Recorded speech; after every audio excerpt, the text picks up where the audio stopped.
I'm Daniela. I work at the City of Whittlesea. I'm the volunteer coordinator.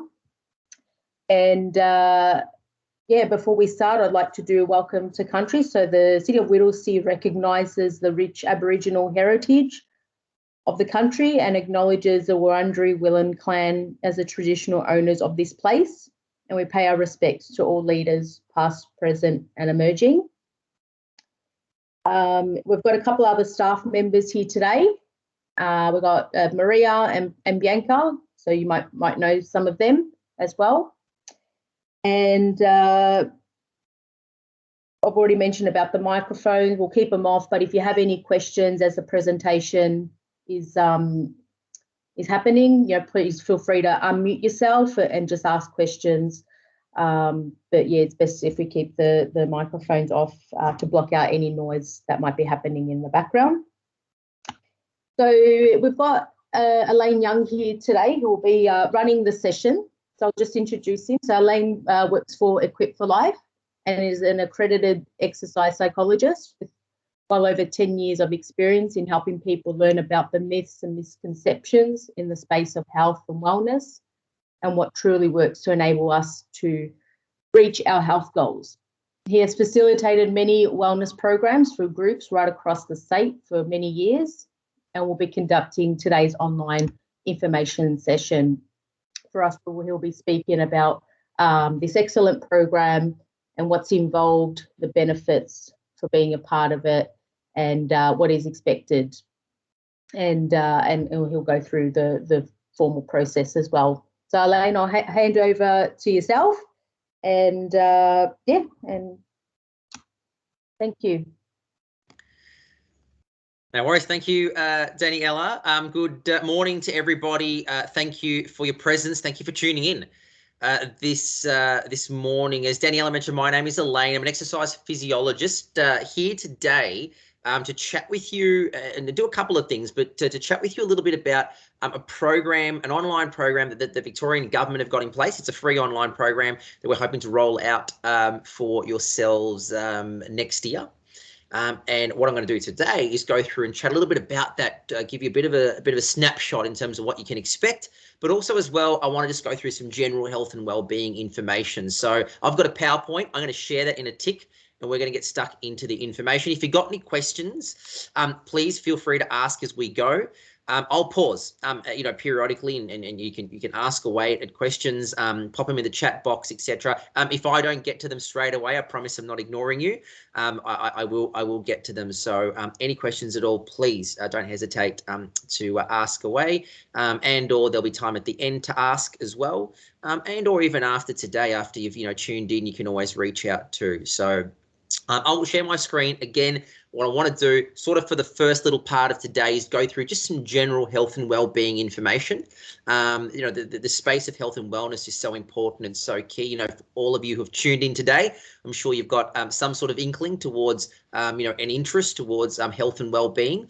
Otherwise, you wouldn't be tuning in. So I'm going to talk a little bit about that, go through some really interesting stuff.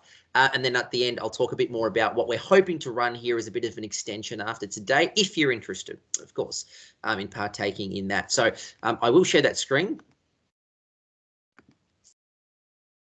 I'm gonna hit share. If you can't see the screen and/or you can't hear me today, please give us a hoy. Let us know. So if you can't see the screen, but that should be sharing. If somebody's able to give me a thumbs up, if that's all come through. Okay, sensational. So that'll come through again at any point in time. If you can't hear me and/or see me, please let me know, and we can try to get to the bottom of that one. So up there on the screen, you'll see I termed this one a healthy lifestyle and wellness seminar, healthy lifestyle and wellness seminar. And so we'll be talking about those very things that I mentioned. As we said, my name is Elaine. I'm an exercise physiologist. You can see all the things I've had to do to be an exercise physiologist. I've been in the role now for many years. Operating in the health industry. I work alongside other allied health professionals. So we're just a team of allied health professionals. I've got other exercise physiologists alongside me. We've got dietitians. We've got a nurse as well too in the team. So we're just a team of allied health professionals who runs great services like this through the Vic government. Alrighty. Before I get stuck in, let me just paint. So I've got a question coming up on exercise, but before I go through that, can I just briefly just say this to you, just on the topic of exercise physiology? As an exercise physiologist, people often ask me, how do I differ from, say, a physio or other allied health professionals in the industry? And the biggest point of difference where we differ, my profession to other allied health professionals, is I deal a lot with prevention. So people come to see us, people come through seminars and programs we run, all in the name of prevention. I liken it to this. If you go in to see your doctor and the doctor refers you to an allied health professional, a physio or a diabetes educator or a podiatrist, the doctor often refers you to them after something's gone wrong. No one goes and knocks on the door to see a physio if there's nothing to physio. No one goes and knocks on the door to see a diabetes educator if there's no diabetes to educate on. No one goes and knocks on the door to see a podiatrist if there's nothing to work on with our feet. So all those professions, they deal primarily with, if you like, after something has happened, whereas I deal and specialize in my field in prevention. And so can I encourage you today, as we go through today's seminar, to look at today's seminar through the lens of prevention. So look at today's seminar through the lens of prevention. As the old saying goes, and I'm sure you'd all know this one, and when I start saying it, prevention is better than cure. If you can prevent something, it's a lot better than trying to manage it or cure it. So it's a really, really critical aspect of health and wellness. All right. I like to start these seminars just to get us a bit thinking. And don't worry, I'm not going to put anybody on the spot. You can be nice and relaxed. But I'm going to go through a couple little fun health questions, extending out from what I've just said. So when it comes to health and wellness, exercise is a really key component of that. And I've got here on the screen a question that I like to tackle in my travels right across the state when I do these seminars. And the question is, we're talking exercise. What is the best exercise? What do you reckon is the best exercise to keep bones strong and help to prevent high blood sugars? What do you reckon is the best exercise to keep bones strong and help to prevent high blood sugars? You might have some thoughts in this area, and I'm not going to ask anybody, I'm not going to single anybody out, don't worry. But what is the best exercise to keep bones strong and help to prevent high blood sugars? Notice the wording, what is the best? Now, here comes the answer. In my travels, when I ask this question to many people, the most common answer I get is walking. The most common answer I get to that question is walking. What is the best exercise for bones, for blood glucose control? Walking. Now, I often say it like this: walking is very, very, very, very good. Now, how many varies have I given that one? I've said 4. I've had a lot of varies. I've said 4. Walking is very, very, very, very good. If you're a walker, I often say, please don't stop. Walking is great. If your body enables you to walk for exercise purposes, it's wonderful. However, the most common answer I get is walking, but there actually is another exercise that science tells us that is better than walking when it comes to blood glucose control and for strong bones. I gave walking 4 varies. I give this exercise 5 varies. This exercise is very, very, very, very, very good. So you do the walking, yes. You do what we call aerobic exercise, yes. But I would encourage you this morning rather, to ponder on this one. And that is, do you undertake this type of exercise? And the answer to this question, the best exercise for bones and for blood glucose control, is some sort of strength training. So some sort of strength training, weight training, resistive exercise. Can I encourage you that what I'm not saying is you have to be part of a gym?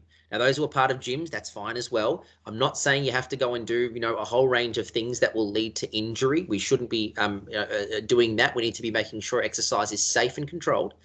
But when it comes to our health, if you are not investing into some sort of strengthening exercises for bone health and muscle health, you might be missing out on the benefits that can provide. So I'll say that again. The evidence is suggesting resistive exercises. Now, that can be you're doing some body weight exercises, some sit to stands. That can be some push-ups against the wall. That can be some tippy toes, on your tippy toes at home, holding the kitchen bench for balance and support. Those sort of simple ones like that. It could be taking some dumbbells and doing some weight training. It could be using some cans and some tins at home, filling up some empty bottles of soft drink or milk with water, and lifting those. But the evidence is suggesting that we should be investing some time into our bones and into our muscles and into our sugars through some sort of strength training. Now, I mentioned muscles. Let me just show you this one here, because this is another reason why this is important. This is an evidence-based stat. The science tells us that by the time an average adult reaches the age of 80, somewhere between 20 to 40% of muscles would have wasted away. Our only fault? We're human beings. It happens. Yeah, it's part of being a human. Part of life is we all have to contend with this. So again, as we stare at this stat, everybody, the science is saying that this is a given. This is a lock. Like they say, there are a couple of certainties in life. This is one of those certainties. Every person will have to face this, some sort of muscle wastage. They say, science tells us muscle wastage kicks in as early as our 30s. Seems awfully unfair, as early as our 30s, and then it progressively sort of, progresses to more muscle wastage. Another reason why strength training is important is it helps to improve your muscles as well too. So bones, muscles, and blood sugars, it's an important one. I often say it like this. Here's another way of me saying it. No amount of healthy eating, as good as healthy eating is, and we're going to talk about healthy eating, no amount of healthy eating is going to win back enough muscle, rebuild enough muscle. No amount of walking is going to do enough for muscle building. There is no tablet, there is no medication, there is no intervention that is going to rebuild muscle outside of some sort of strengthening exercises. So it's a really key one and one to ponder on. Again, don't rush off. If you're not engaging in any of this, don't rush off and start doing it today just off what I've said. It needs to be safe. It needs to be done, appropriately. But if you're not doing this, maybe today might be something to ponder on. I'm going to talk a little bit later about this free online program that we're hoping to run in the new year, or next year for everyone. And we're going to divulge more and unpack more about strength training and give you some tips and some hints on this very thing. Does anybody have any questions at this early stage? Any questions at this early stage? I'll just stop sharing as well too. But any questions on exercise or strength training that you'd like to ask? I've got plenty to come. So don't worry, I've got plenty to come. But any questions that people might like to ask? And if you don't, that's fine as well too. Clearly, you can tell I'm not short on a likingness to talk. If you might be, if anybody is wanting to ask a question, you may be on mute. So feel free to unmute yourself and fire away. Hi, I've got a bad knee. Sorry, I had a counselling session before this, so I was late joining. That's okay. I've got a really bad knee, bone to bone. What's the best exercise for that? Yeah, good question. So it's an excellent question, Rosemary, that you've asked. When it comes to mechanisms of that ilk, i.e., say somebody's got a bit of bone to bone, the question that we'll need to, and there's a lot to it. So I'll give you, if I could, a simplified sort of version of it, a shorter version. It would come back to understanding that if it is bone to bone, there is only so much that exercise can do for the actual bone to bone. So that might need sort of rest or the advice of your doctors and health professionals. What exercise, so I'm talking about what exercise can do in between bones. But what exercise can do is if we strengthen the muscles around the bone to bone, it'll take the pressure off that area and alleviate that to some degree. It'll get structures, all of us, me included, that have a bit of wear and tear, namely ligaments and tendons. It'll strengthen them and it'll start to get that joint nice and strong and will lessen the impact of what the bone to bone's doing. Okay, so walking or? Was it, pardon my poor memory, did you say, was it knee? Yeah. Knees? Yeah, okay, cool. So with knees, what we would do is we would go through just some sort of, like, for example, knee extension exercises. We would go through some strengthening exercises for the thigh, for the quadricep area. Now you could do that, for example, say with some some stretchy bands, some TheraBands, where you sit in a chair, you tie a TheraBand to the leg of the chair, you tie it to your leg, and you move up and down like that. Sometimes people use little Velcro weights that they wrap around their knee and do that as well too. So they would be the ones. Walking itself won't do a whole lot for muscle building in that area.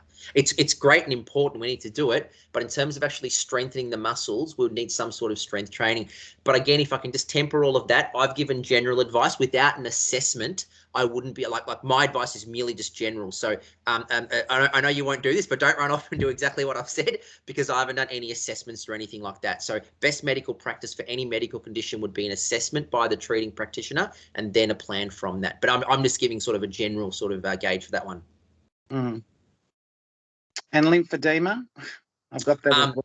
Yeah, good one. Just general strengthening exercises and aerobic exercise. For something like that, it would be a combination of both. So if you like, when it comes to exercise, if exercise is a pie or a pizza, aerobic exercise is a portion of it, and then resistive exercises are also important too. Flexibility, balance as well, they can all play a role. If I had to break as an exercise physiologist exercise into 4 quadrants, it would be aerobic, i.e. walking and the like, strengthening exercises, and then some sort of balance and flexibility. And that'd be my 4 pieces of the pie or puzzle. Great questions. We do unpack more in our seminars. So I'll talk a bit more about what we're hoping to run some of the online seminars. We do unpack more on this too. Noah, you've got your hand up. So Yeah. you've got a question? Yeah. Yes, I do. Osteoarthritis in basically about 90% of your body, right? Shoulder reconstruction, 2 back operations. And I find that what is the best way, because I've tried water aerobics. Unfortunately, you have going from outside the pool and going into the warm pool and then going out. The arthritis actually locks your joints. I find that walking, I can't walk on an even road, so it's got to be flat. What other things that you'd be able to do that wouldn't put too much pressure on especially on the arthritis and your back's gone, So is there any other alternative apart from, like not getting too much pain? Great question, Nella. Sensational question. Firstly, you're doing sensationally well. You've got a few things there that you're contending with, so you're doing magnificently. And I'm not just saying that. That's true, because half the journey is for life in general when it comes to navigating through just our bodies, that wear and tear, is having that sort of really, hey, I'm exhausting every option. I'm trying. So I love hearing that to begin with, because that's really good. I would say the water aerobics is a classic one, and one that's got merit, like you said so well, to try to take the pressure off the joints. As a general principle, I would say, given what you've said, it would need to be, as a general overarching principle, a graded response. We'd have to work out what thresholds you can handle by almost trying a few different, very easy types of exercise.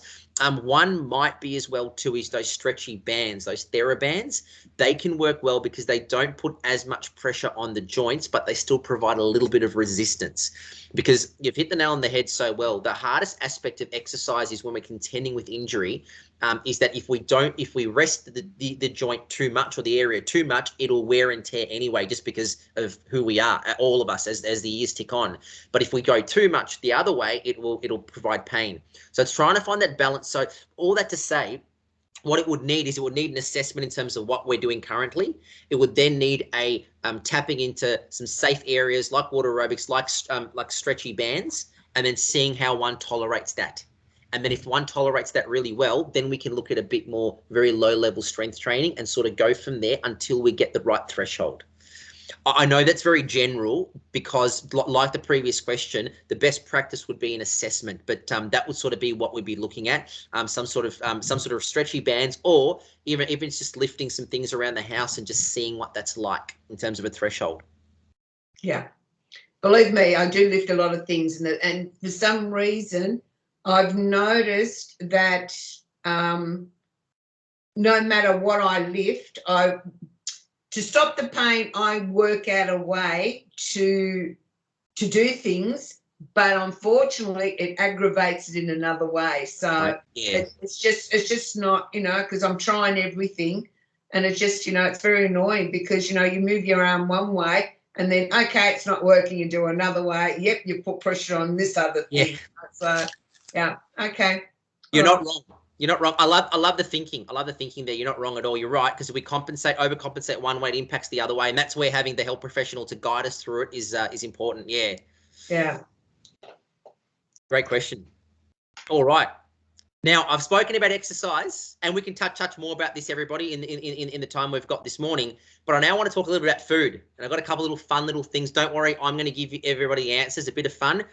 So I'm not going to single anybody out. But on the topic of myths and misconceptions and questions, let me reshare that screen again. And now let's talk about food. And the food that I want to talk about with you is, I want to start with, or the concept I want to go through is one on chocolate. So up here on the screen, I've got a question. Now, I've spoken about exercise. That's one element of living a healthy lifestyle. The second element, I believe, of living a healthy lifestyle, and this is a really important one, everybody. And I'd say this sort of comes back to, generally you could say a few things. One of those things would be something like critical thinking when it comes to things like marketing. Would I be right in saying, I'm sure this is the case for the majority of us, if not all of us here tuning in, that all of us or the majority of us have at least heard a statement like this before over the years when it comes to food, and particularly dark chocolate. We've heard the statement, dark chocolate is better for you than milk chocolate. I know I've heard that one many times. Dark chocolate is better for you than milk chocolate. Now, just for the record, chocolate's fine to have. I'm not anti-chocolate. Chocolate's fine to have, in spite of what I'm going to say next. So here's the thing.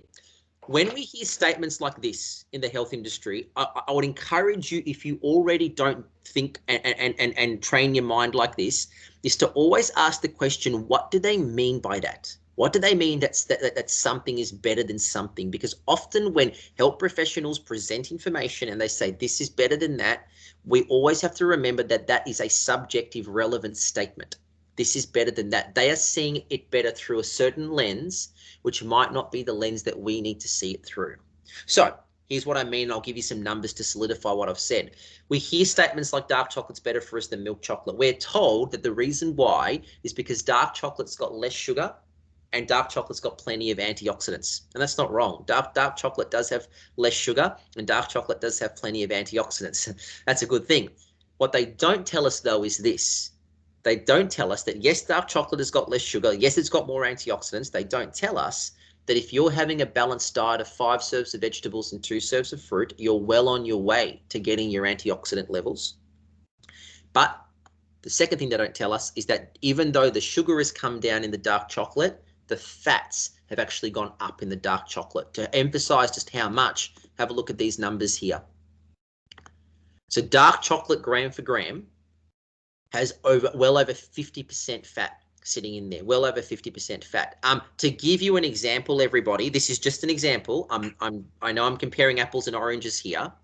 If you're wondering, is it good fat or bad fat? Most of it's the bad fat. But you know margarine, just standard margarine, an entry-level margarine, entry-level, not the fancy cholesterol-lowering ones or Nutalexes or any of those. A basic entry-level margarine, the total fat is 65. In a margarine. Dark chocolate's, less than, 56. So it's honing in on something like a margarine. Now, what's my point? It's not to say the dark chocolate's bad or good. It's simply to say when we hear subjective statements like eat this, it's better for you than that, I'd encourage you to train your mind to really delve in and ask why that person might be making that claim, because often, again, we don't get the full picture. Because you notice the fat content, it's really high. To give you another comparison, those potato crisps like Smith's chips, corn chips, Doritos? Gram for gram, those potato crisps are somewhere around about 30 to 33% total fat. So if I had a bag of Smith's chips, the total fat would be about 30 to 33%. If I had chocolate, dark chocolate, it's 56%. I mean, even milk chocolate, mind you, 31 grams of fat, it's very similar to potato crisps. And so what's my point? My point isn't that we should not have chocolate ever. My point is simply that whenever you hear statements that are subjective in nature, always ask yourself why. Because again, the lens that person is presenting it through isn't always the lens that we might need to see it through. Because if somebody's having excess amounts of fats, that can have an impact on their health. Yes, less sugar, but yes, more fats coming through. So just one to ponder on. Again, we unpack these more in seminars that we run. We unpack statements like this. We do a lot of myths and misconceptions and really bring truth to the health industry. All right, sticking to this theme, just for a bit of fun, I've got a guessing game. I'm not going to ask anybody for their answers, so don't worry, no one's going to get singled out. See how you go. I've got here on the screen 4 items. I've got ice cream, vanilla ice cream. I've got chocolate, milk chocolate. I've got lollies, and I've got digestive biscuits. Digestive biscuits. What I'd love for you to do as you're tuning in today, if you've got a pen and paper handy, if you've got, or you can do this in your mind, that's fine as well too, is I'd love for you to guess how you would line up, they're all jumbled up, how you would line up these 4 items if you were to guess them from the least to the most kilojoules per 100 grams or per 100 mils. If you were to guess these 4 items, from least to most kilojoules per 100 grams or per 100 mils, how would you guess these items? What would be the least amount of kilojoules all the way through to what would be the most amount of kilojoules on here. Now, if you're wondering what makes a kilojoule is a combination of sugar, fat, and protein, and also alcohol. But let's just stick with sugar, fat, and protein. So as you glance at each of these items, everybody, I'll just give you maybe 15 seconds, and I'm going to put the answers up. What would your order be? Least to most kilojoules per 100 grams or 100 mils. How would you rank these? I'll give you another 10 seconds, and then my answers are going to come up. Not only will I give you the order, I'll give you the actual numbers as well. Don't worry about guessing the numbers. It's very hard to pin the numbers down, but I'll give you the order and the numbers. Least to most kilojoules per 100 grams. Couple more seconds. Least to most, 1 to 4. Have you got the order correct? Here we go. Here come the answers. And that is the answer there. Now, I find this fascinating, and these are the sort of things we discuss in our program. We do fun stuff like this. Wow. Have a look at this. Now, a couple little truths on here. Notice that the large, a striking difference between ice cream and chocolate. You know, when you think discretionary, what we call discretionary foods, yummy foods, desserts, you think ice cream and chocolate have got to be somewhat similar. There is a glaring difference in kilojoules. Dare I say, everybody, as you're tuning in today, if you're walking through the supermarket and you're hankering for something sweet, you're like, what can I grab? A bit of chocolate, a bit of ice cream. Dare I say the ice cream might be healthier than chocolate. Dare I say you could also have double the amount of ice cream compared to chocolate and still have less kilojoules coming through. Now, yes, portions come into it. With chocolate, we might have a couple of squares. With ice cream, you might have a bit more. So you've got to make sure your portions are right. But gram for gram, there's a striking difference between the two. I have a look at lollies compared to chocolate. You know, there's a lot less kilojoules in a lolly compared to a chocolate. If you're sitting somewhere, maybe you're at a party or you're at somebody else's house and you're eyeing off a little bit of dessert and you're like, what do I get? Or you're sitting at somewhere and there's some lollies and chocolate there on the table in a little bowl, and you're wanting to be healthy, but you're hankering for something sweet. Which one would you grab? Well, hey, maybe the lollies coming in there at 1,410 might be a bit better than the chocolate. Why? Because in the chocolate, you've got the double whammy of the sugar and fat. With the lollies, it's the only danger, if you like, is just the sugar. Whereas chocolate, you've got sugar and fat. Hey, if you're anything like me, have a look at digestive biscuits. When I hear the word digestive, I think healthy. I think good. But it's got similar kilojoules to the chocolate. Okay, so again, quite alarming. And again, what am I talking about here? I'm talking about marketing. I'm talking about the way things are presented. I'm talking about in our minds, we've been taught over the years to sort of categorize desserts and sweets and so on. But sometimes within that category, there's quite a staggering difference in some of these foods. So a little bit of fun with that one there. And again, in our seminars, and I'll talk about the seminars at the very end if you're interested after today, and we unpack this more. Marketing, myths and misconceptions. These are all key aspects to health and well-being to really get a good grasp of these. All right, just for a bit more fun, another guessing game. So see how you go with this one. I like my guessing games. I think they're fun and they're good. Let's talk pasta. And then I'll pause for a few questions. Let's talk pasta. So up here on the screen, I've got 5 pastas that sit on our shelves, a whole range of them.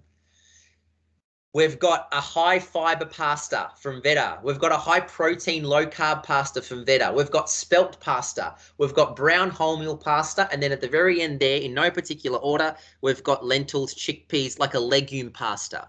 What I'd love for you to do, and now we're talking fiber here. If you had to rank these 5 items from the least to the most for fiber, least to most for fiber per 100 grams, how would you rank them? I'll give you a couple of seconds to guess your order, and then I'm going to give you the answers. See how you go. So you're walking through the supermarket. Your goal is, I want to get the most highest fiber pasta for me, for somebody in the household to pass on to a friend or a family member. They want the highest fiber pasta. Which one of these do you grab? Which one of these? Look at the labels and think, okay, which one's going to have the highest fiber here? And then I'm going to put the answers up, see how you go. Again, just a bit of fun. No one's going to get singled out. Why am I doing this? Well, a couple of reasons, just to get a little bit of thinking happening around the space of health and wellness. But number 2, everybody, is fiber is really important for our health. If I can just talk about fiber for a moment. Over the years, we're being taught that fiber is all about going to the toilet. Namely, if I have healthy bowels, why do I need to have more fiber? But science tells us that you can have regular bowel movements, but still not have enough fiber. I'll say that again. Somebody can go to the toilet regularly, but still not have enough fiber. So we can't sort of rely on our toileting as being indicative of how much fiber we're having. What else does fiber do for you? Very important. We're talking health and wellness here. Very important. What does fiber do? Number one, when you eat more fiber, you feel more fuller.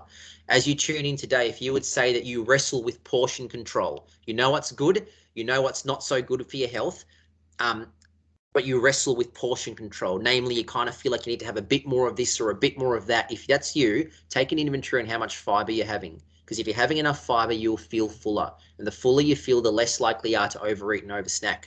Fiber also helps us to lower our blood sugar levels. It also helps us to lower our cholesterol levels. If you're sitting here today and you would say your cholesterol levels are up, fiber is very important to help to lower your cholesterol. And the other big benefit of fiber is fiber helps with gut health.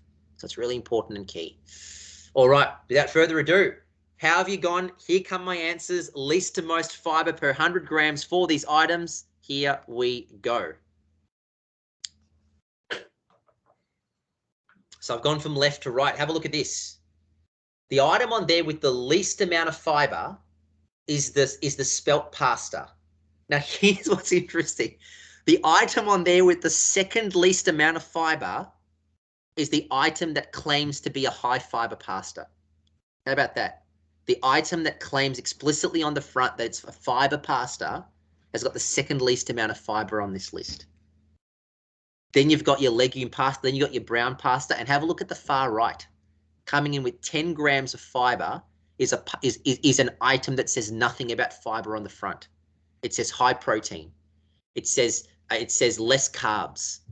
No mention of fiber, and yet it's got the most amount of fiber on that list. And the Veta pastas, they're the same brand as well. So, you know, we can't draw the conclusion, well, one brand does it better and is more honest than the other. That's within the same brand.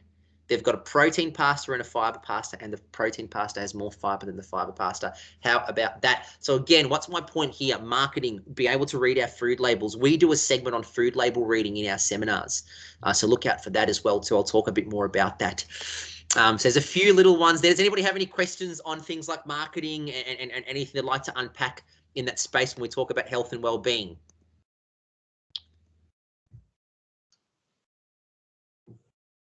So what you're actually saying is when you go shopping, you've got to look at the back of the packet to see what actually the best what you can actually get for fiber. Yeah, correct. Exactly right. Yeah.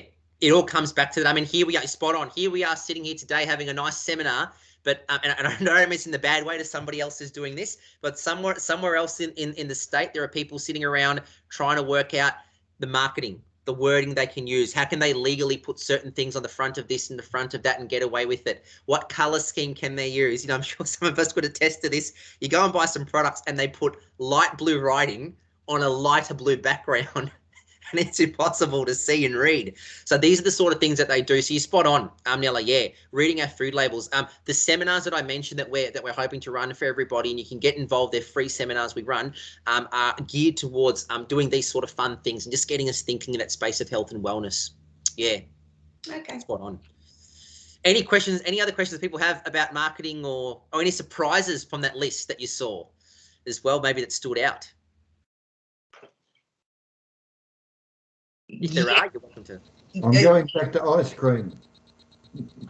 I like it. Yeah. Surprising, hey? Surprising. Quite surprising, the ice cream. I know for me, I'm like, I go through that supermarket and I'm like, the chocolate, the ice cream, gee, I'll take the ice cream, just limit to get the right portions. But yeah, it comes up quite well actually, yeah, on there. Dalbia? Yeah, hi. Hello. I'm just, you know, when you walk along the supermarket aisles, you find a lot of those with the health tick signs. Yeah. Now, sometimes you tend to just take that for this thing. Are they actually been monitored or are they just marketing or what? Magnificent question, Dalbia. So Dalbia has raised a sensational question. If I've heard that right, correct me if I'm wrong, about the star rating system and the tick system. So Yes. Some of you might have seen, is that right, Dalbia? That's right. Yep, terrific. So when we're walking through the supermarket, everybody, over the years, in addition to the food labels, the actual numbers, they've also instituted on our food packages like the Heart Foundation ticks and so on, and the star rating system. We unpack this more in our seminars, but you've hit the nail on the head. If I can say, everybody, generally speaking, the ticks and the star rating system are very hit and miss. Very hit and miss. So sometimes they're right, sometimes they're not. They're not totally wrong, but sometimes they're right, sometimes they're wrong. Sometimes they're wrong. I would say probably more often than not, they're probably more wrong than right in terms of our estimation. So yeah, great point. So I'd encourage everybody to read those food labels. And if you have the time and the ability to be able to spend that time in the supermarket, picking up an item and checking it, it's really worth its weight in gold. Great question. Nella, did you have a question? Yep. I was going through because I noticed I'm an ice cream freak. I really love the ice cream. Yeah, but I noticed if I have more than I'm supposed to, it puts my sugar levels up. So I find that, okay, I'm going to go with at ice cream for a while to get the sugar levels down. Yep. Is that basically because of the high contents in the sugar, not in actually the Kilojoule that goes along with it? Sorry, the corn juice? I mean, the fact that, you've got the ice cream. Yeah. Like I said, my sugar levels go up if I have a bit too much ice cream. Yep. So basically what you've got to look at is you have to look at the fat contents or the sugar contents of a certain ice cream that you get. Correct. Yeah. Okay. Yeah, fat and sugar, because you hit the nail on the head. When it comes to blood glucose levels, everybody, fat and sugar both play a role in raising it. Yeah. So you're spot on. So it's not just the sugar, it's the fat and the sugar. Yeah, nice one. Okay. Great one. Bianca? Yes, thank you. Just a question with the food labels behind the boxes. How much can we trust that? So I know the main supermarkets, I guess we think we can trust them, and there are other supermarkets which we buy from. How has it gone through some sort of a regulation? Someone has checked them already? Yeah, magnificent question. Another wonderful question. So generally speaking, in Australia, they police a lot of the products really well. So on the back of the product where they've got those numbers, they are pretty accurate. Now, the reason why I stopped short of saying they're 100% is because they are an average of the batch that they make. So it does depend to some degree on, like there'll be small little variety. They allow a little bit of a buffer. But generally speaking, they go through policing and they're checked, particularly well-known brands in particular too.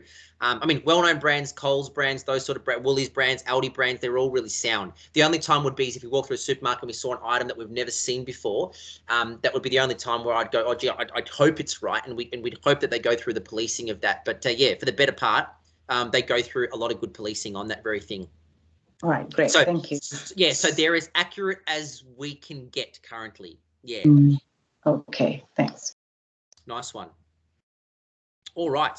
I'm just going to put up a little bit more information, everybody. What I want to do for the remaining time this morning, is I'm going to put up a couple of images. I've spoken about healthy eating, exercise, and a few principles.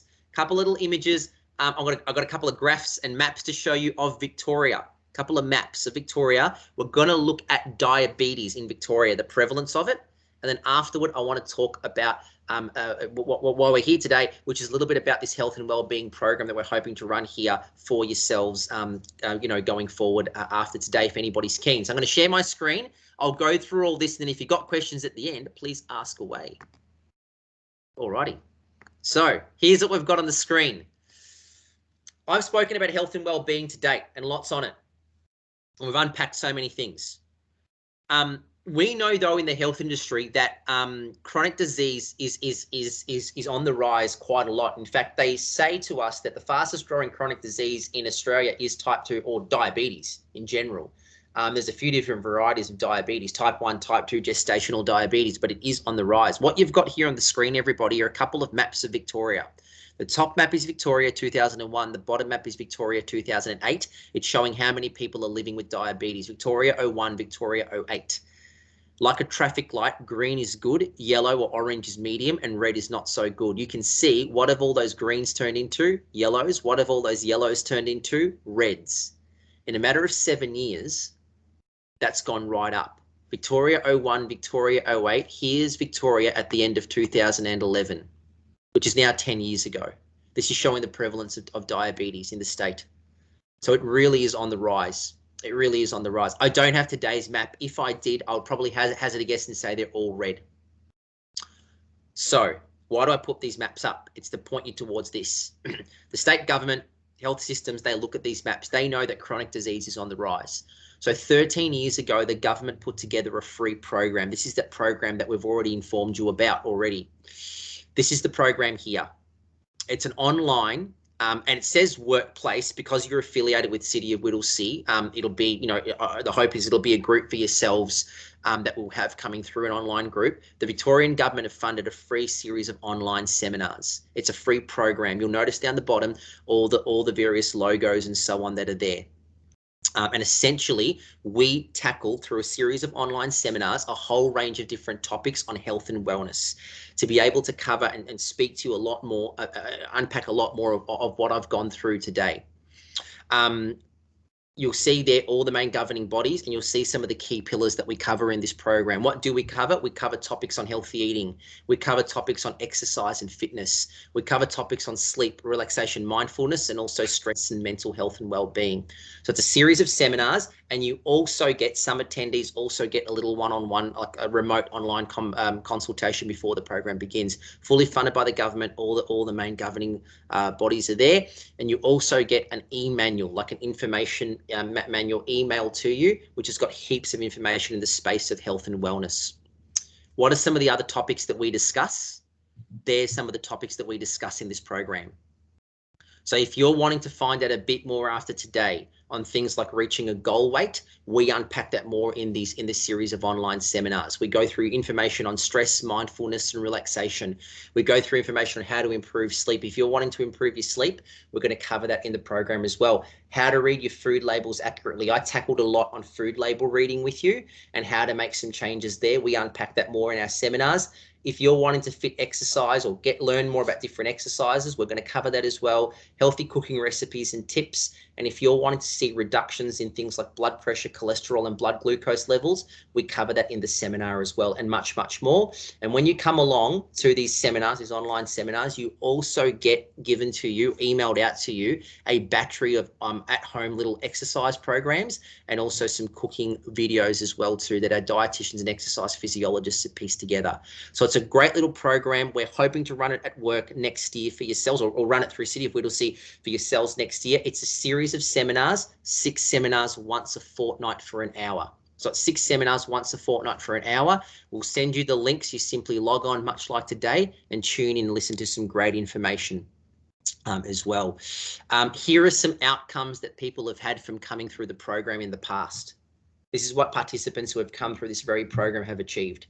They've improved their healthy eating, you know, their eating patterns have improved. You can see that over 70% have reached healthy eating goals. Their exercise has gone up. If you're wanting to get a boost on exercise, I spoke about exercise earlier. If you want to find out more about different exercises, what to target, you know, which exercises to aim for, we cover that in the program. People walk away doing more exercise. If weight loss is a goal, it's not everybody's goal, but if it's a goal, you know, we've seen people lose up to 15 kilos coming through. Down the bottom there, diabetes prevention. So preventing chronic conditions. That's the great thing about a program like this. You're not just doing things for the here and now. You're also making improvements for later on in life. The old statement, prevention is better than cure. I mentioned, you know, weight, also waist circumference goes down as well too. And 98% of people who have come through this program would recommend it. So it's an excellent series of online seminars, 60 minutes once a fortnight. And that's how you get involved. We'll shoot you a Zoom a link for online. You just simply log on. Much like today, you can log on and listen to seminars like we present today. Here are just some of the things you can expect from coming through. Remember earlier I did some compare the pairs and this equals that.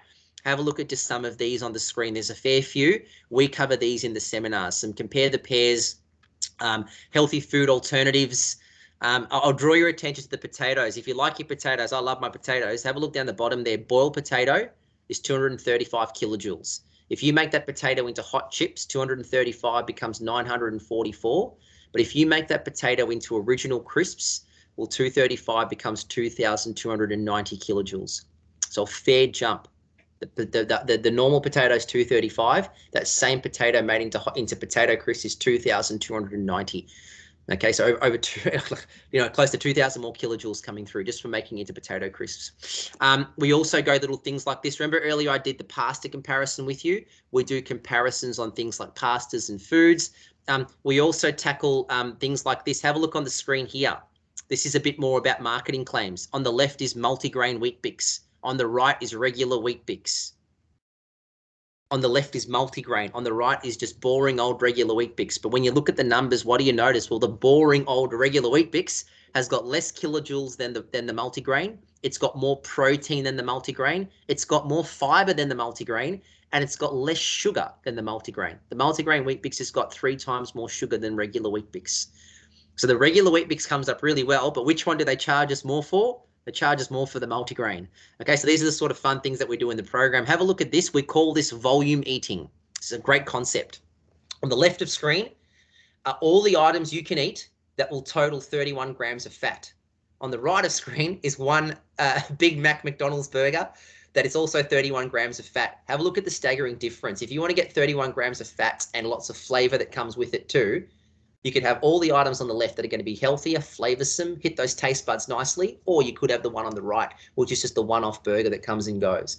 So we call it volume eating. You eat on the left, you get more volume, more nutrients, more fullness, as opposed to the one on the right, and you still walk away with the same total fat. This is what we unpack in our seminars.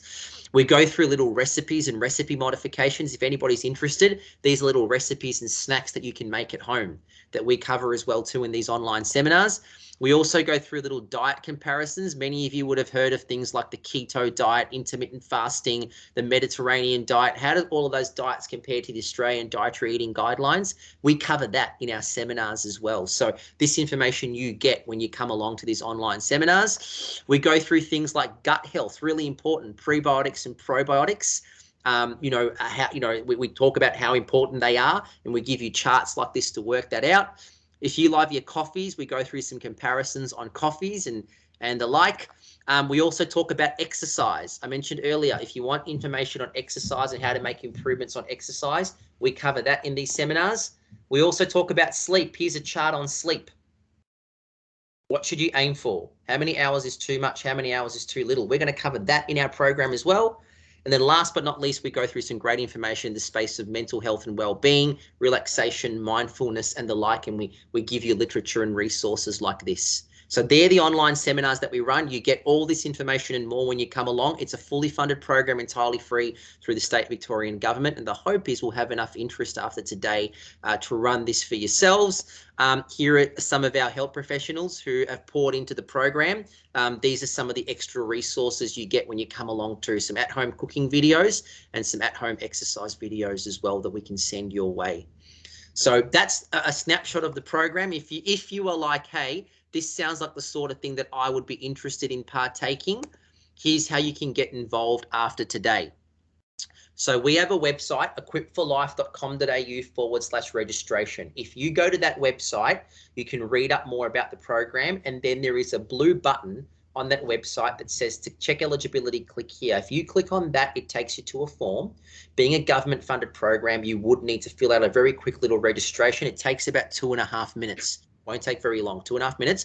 Or if you wanted to use the QR code, you could scan that QR code on the screen there, and it takes you to a registration form. You fill that in, and then you send that back to us. Just make sure that you put your council name and who you're affiliated with, because we have heaps of locations register. So you just put in the workplace, you just put City of Whittlesea, Volunteer City of Whittlesea Council, and that'll come through to us. So after today, if you're like, hey, this sounds like the sort of thing I want to be involved in, we're hoping to run this in 2022. It's pending the interest, of course. And so if you could get your hands, if you want to register, that's how you can get involved. If you would like a hard copy registration, we can let us know. We can send you and mail you out a hard copy registration that you can fill in and then send that one back to us too if you're unable to do the online registrations. And please note down the bottom, everybody, it says there everything you fill is all private and confidential. It's all in accordance with the Privacy Information Act. It's stored securely. It doesn't go to anybody else. When you fill out that little registration, it doesn't go to the City of Whittlesea. It doesn't go to some random place. It comes directly through to us, Equip for Life, and also Diabetes Australia Victoria. We're the only two people that would store that. And any correspondence you get is just for the purpose of the program. So if you're sitting there today and you're like, hey, this sounds great, I want to get involved, I'd love to, you know, partake, the next step, if you'd like to, is to register either through the website, through the QR code, or let us know if you want a hard copy, and we can mail that one out to you as well too. Our hope, we've got a bit of a cutoff on when registrations come through. If you could get the registrations to us by the end of this month, which is the 30th of November, that would be sensational. So if you're keen on registering, if you could get those through to us by the 30th of November, that would be good, just so that we know exactly what's you know, what's involved. So it's 6 seminars that we'll be running next year, once a fortnight.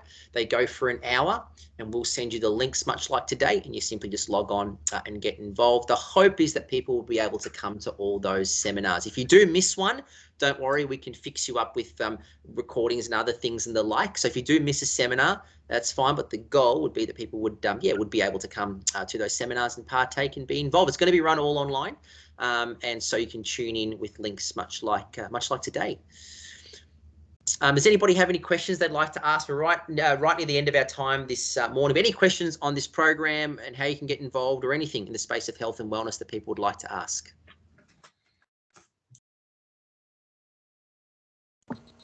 Nella? Okay, no, I'm a bit of a pain. A quick question. I've got no. Channel 2 will be the one to know. All right. I've just missed that. Sorry, Nella. What was that? I've got no thyroid glands. Yep. So what's actually happened is the medication that I've got is not working.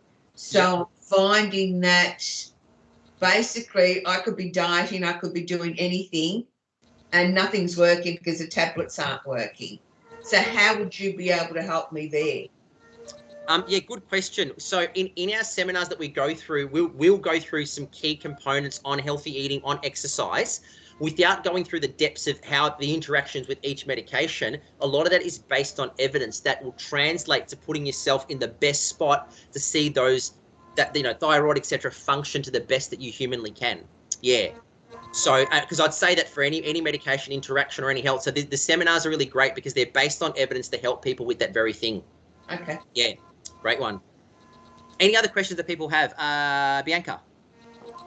Yes, so I work with Daniela at Council, so, but I'm finding this really useful. So I don't know whether there's a criteria of who can attend these sessions. Go ahead. Yeah, anybody can attend. Yeah. All right, perfect. Yeah, absolutely. Anyone can come through. Yeah, absolutely. Yeah. Awesome. Thank you. Nice one. Yeah. Daniela. I was just going to talk about the eligibility. Is there a specific criteria for someone that wants to do the program that they have to meet a certain criteria to join the program, or is it open to someone even if they may not have are in that category of getting towards diabetes or anything like that? Are they still allowed to join the program? Yeah, great one. Yeah, so anyone can come along. So anyone come along through the program, everybody. So if you're tuning in today, anyone can come along. You just need to register for the program, and that's the sort of unlocks the gatekeeper. Some individuals get a little extra one-on-one consultation before the program begins. So some individuals get that one, but in terms of the actual program, everybody can come through from go to woe. So the hope will be after today that will be enough interest to be able to get something up and going, because it is pending numbers and how much interest there would be to be able to roll this one out. Roll this one out in 2022. Dalbia, yeah, go for it. You might be on mute. Sorry, Dalbia, I think you might be on the old mute. Yeah. Oh, sorry. Yeah, I have a friend who has done this course in Mill Park somewhere. Yeah. About 2-3 years ago. Can he join or? Yeah. We have a location in Mill Park. So he might as well. They might have well come through one of our programs. They can come through again. That's fine. Yeah. So not a problem. Okay. I mean, they can come through. I'm assuming there's an affiliation with City of Whittlesea. Yes, I think it was. I'm not too sure. I'll find out. Yep. Okay. Yeah, but we can get in contact with you later and have a chat. Chat. Yeah. Yeah, about that. Thank you. Any other questions that people might have at all?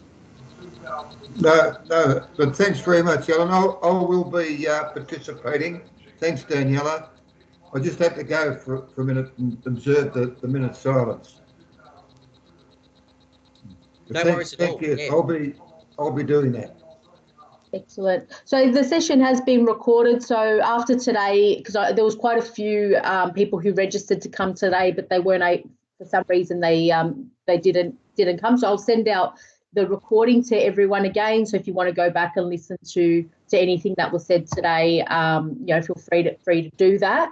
And yeah, if there's any other questions, am I able to include your email address, Elaine? Of course, absolutely. Chat, if that's all right. Yeah. Questions, yeah, reach out after today. Happy to help anybody, any shape or form. Reach out, double check, triple check things. I can chat with you more about it. Emails, texts, phone numbers, whatever is totally fine for people to, reach out, let us know. And the hope is after today, we'll be able to get something in the new year. So thank you all for listening and thanks for tuning in. And again, you're welcome to reach out after today as well too. And I hope that we'll see, we'll be able to connect with you again next year through this program upon the registration. Thank you, Elaine. Thank you, Daniela. Thank you so much, Elaine. You're welcome. Thanks for coming, everyone. Yeah. Yep. Thank you, Elaine. It was a great session. I think everyone got a lot out of it, and we'll look forward to running the actual program sometime next year. Can I ask a question? Can I just ask a question? How do you get the one-on-one session? Yeah, so what happens is when people fill in the registration form, there's a couple of health, like they go through a couple little health questions, and so that determines that the government got this criteria that determines whether there's like one-on-ones, one-on-ones involved or not. The one-on-ones are really little short one that they do before the program begins. Yeah, but that being said, the great thing about the program is no matter who comes, when you start the program, people still connect with us even during the program. So we've got people who come through who might not do a one-on-one, but they'll come through the program, and after the second session, they reach out to us and say, "Hey, do you have some time to chat?" And I will happily chat with them. They give us a buzz or line up a time. So I guess all that to say, we're always there over the course of it. And just one last thing, Daniela, are you going to send through the link for the registration? Yeah, I can include that in the email. So with the recording, I'll pop Elaine's details in there along with the link to the registration. That way you can click on that and it'll take you to the web page. Is that right? Takes to the web page and you fill that out. Yeah, absolutely. Yeah. And Elaine, the document that you showed us, the presentation document, can that be shared with us at all? Or? The actual PowerPoint, you mean? Yeah, that's fine. Yeah, no dramas. Yeah. All right, perfect. Okay, so if you're able to send that later, and then I'll include that all in the one email later this afternoon if you get a chance. Send it before then. Can do, yeah. Just before you go, if I remember correctly, is this the same course that the City of Whittlesea did about 5 years ago? Then it got cancelled halfway in between. Is that going to happen? Because you did something like this, definitely, if I remember correctly, because they were doing them at the community centre.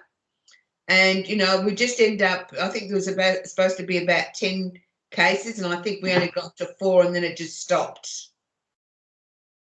So I hope it doesn't, you get so excited and then it just flats out. Well, I'm not sure what program that was, Nella. I wasn't around 5 years ago, but I guess with what Elaine was saying is we need to get enough interest from people to be able to run the program. So I guess once we know who's interested and all, you can get the registrations in, then we'll know. But once the program starts, and if it does go ahead, we'll see it out for the 6 sessions. Okay. Is that anything else you want to add to that, Elaine, or is that pretty? I correct. I can't recall now. I can't recall specifically whether it was us or whether it was a similar program or a different program. But the other good thing as well about the online is that we're getting more interest these days because the reach is quite good because people can slip it into their day or fit it in from where they are. So the hope will be that we'll have enough interest after today to be able to get that get that up and going. Yeah. Okay. And you have it'll be the same day all the time, or it'll be different days, or how does that work? Yeah, we'll probably pick like one day, like for example, a Tuesday as an example, and then stick to a Tuesday on a fortnightly for the remainder of the sessions, and keep it consistent that at the same time, same day. But we don't have that set just yet, so we're just waiting to get registrations in, see what the interest is like, and then we'll work.